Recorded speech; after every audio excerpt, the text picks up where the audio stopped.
We don't want to alarm anyone, but this is the Tulsa World Scene podcast / video, but we are concerned that there might be aliens among us.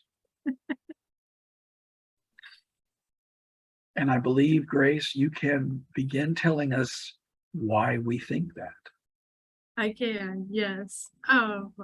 Before I talk about my story this week, I wanted to ask, are either of you familiar with the Instagram account called Zillow Gone Wild? Can't say that I am. Okay, well, it's basically an account that posts all of the crazy listings that pop up on Zillow every week, like wacky Victorian houses, homes that are completely underground.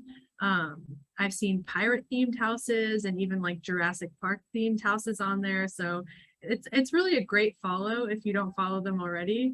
But I bring this up because recently a house in Sand Springs was featured on the account.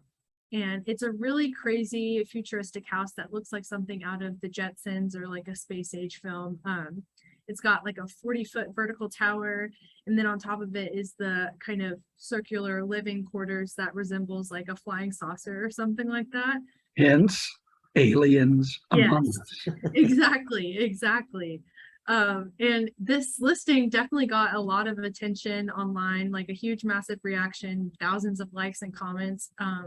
So when somebody sent it to me, I wanted to dive deeper into the story behind the home and really try to piece together why someone would build a house like this.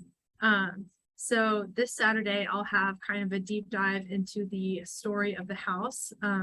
It was completely hand built by a German immigrant named Joe Damer in the early 2000s. I think he finished it in 2005. So I talked to his son to learn more about Joe and how this house came to be and why he wanted to build it. So if you're interested in that story, it will be this Saturday's Tulsa World. So be looking out.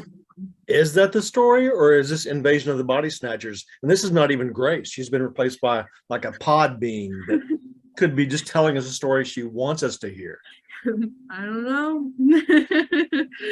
Well, if it is really Grace, Yep. and I know that the truth is out there, and she will find it, and I want to believe. If you live there, wouldn't you be worried about the support of something that doesn't have a base underneath it, kind of the flying saucer part of it? It does have a pretty big base. It has like, it's kind of on top, well, it's built into the side of a big hill, and then it has kind of a big square base at the bottom that I believe is also a parking garage. So it has like a big kind of concrete foundation at the bottom. So it is apparently very sturdy and tornado proof, although it may not look like it. But apparently, I mean, it has been around for over 20 years now, and it's in decently good shape for how old it is and being completely hand built. So I think it's pretty sturdy. It is cool, and I'm jealous of it. I wish I had it, Me too. Well, and what I want to know is if you get inside and you're able to run around fast enough, will that make it take off? These are questions we need to know, because whatever happened to the flying saucer on the fairgrounds that was a radio station? You remember? KELI. Yeah. Yes. I remember that very, very well. I think, like Elvis, it went home. Is it in the salvage yard? Let's go find it. I want to know where it's at. I don't know what happened to. All I can remember is going to the Tulsa State Fair as a not a very young, but a relatively young person, and went with my sister, who is several years older than me, and at that time, and still is a very attractive lady, and with my best friend and his older sister, who was and still is an absolute knockout. And we walked where you could tour the place, walk around, and the DJs looked up and saw my sister and our friend Brenda, and they hit dead air. They stopped talking, and one of them ran out and said, hi, could we get your phone numbers? And Brenda said, I'm 16. And they go, yeah. And we just kept walking.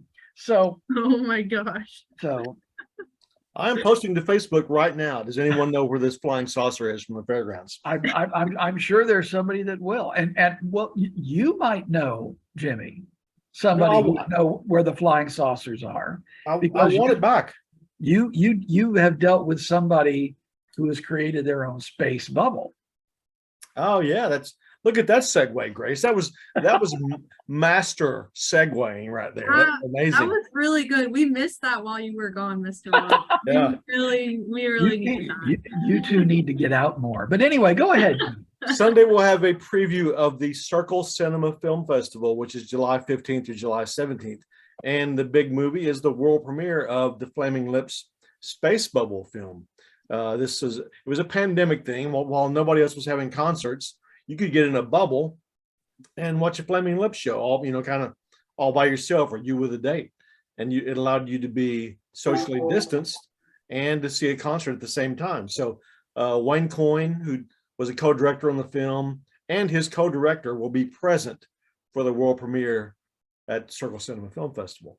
All right. Also, someone you worked with, Mike Sowell, former Tulsa Tribune sports editor. Yes. Wrote a book called The Pitch That Killed, and he'll have a documentary film called War on the Diamond based on his book. So something to look forward to. Did they make that as a documentary, or is it kind of like a recreation of the story? Do you know? It's a recreation of the story, but it's expanded into a much bigger story about the rivalry between the Cleveland Indians and the New York Yankees, before and after. So his book is the core, but also it looks like they very much wanted to weave in the stories of Cleveland and New York as well. Okay. All right. Well, speaking of big things, Philbrook has opened on Wednesday what is its big show for the summer, which is Frida Kahlo, Diego Rivera, and Mexican Modernism. It's primarily a show about Frida Kahlo, the Mexican artist that even if you don't know much about art, you've seen Frida Kahlo's work. It's become iconic in a number of ways. She did a number of self-portraits that are densely layered with symbolism and meaning. And what this show does is tries to explain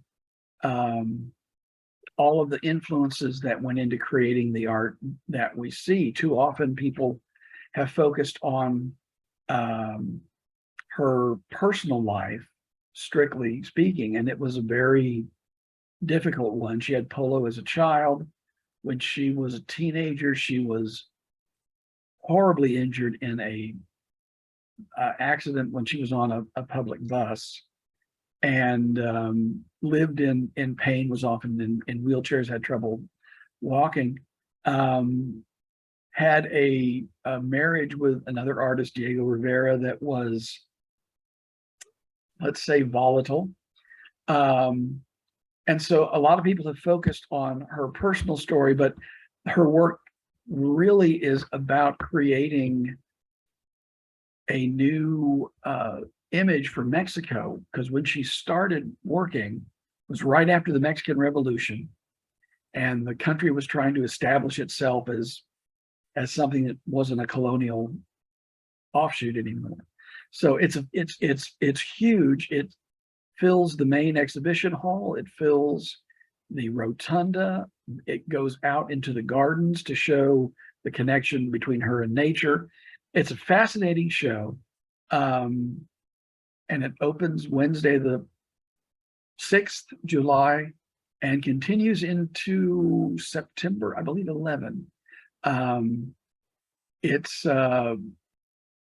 There's an upcharge to it. The admission is $17, but I mean, for the amount of stuff there, it's also, I believe, the first time that Frida Kahlo's actual paintings are on display in Tulsa.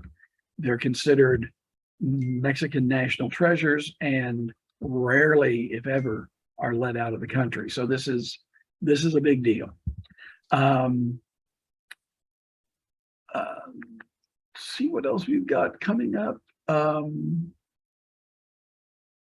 Oh, big deals. A lot of people think reality shows are a big deal.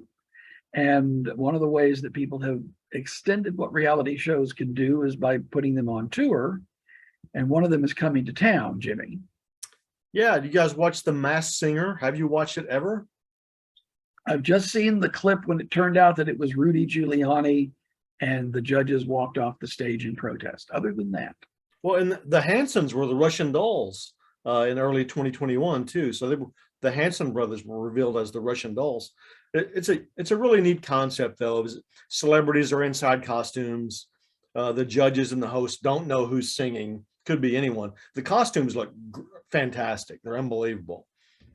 But here's the deal. If you're American Idol or you're America's Got Talent and you take your show on the road, you just take the singers with you, right?